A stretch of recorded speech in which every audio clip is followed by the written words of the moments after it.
Jerman akan menambah pengiriman senjata ke Ukraina di tengah invasi Rusia dengan mengirimkan 2.700 rudal anti pesawat ke zona konflik tersebut, kata sumber pemerintah kepada AFP pada Kamis 3 Maret 2022.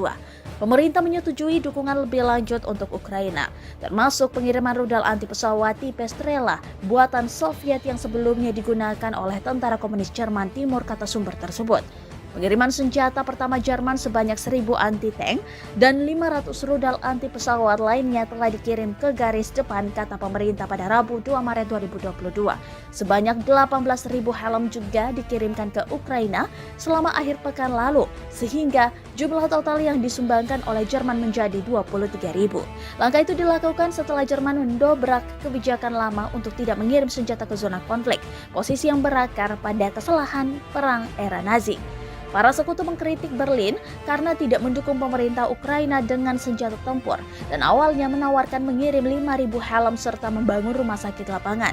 Pada Sabtu 26 Februari 2022, Kanselir Jerman Olaf Scholz mengakui bahwa invasi Rusia mencerminkan titik balik dalam sejarah yang memaksa Jerman untuk memikirkan kembali prioritasnya.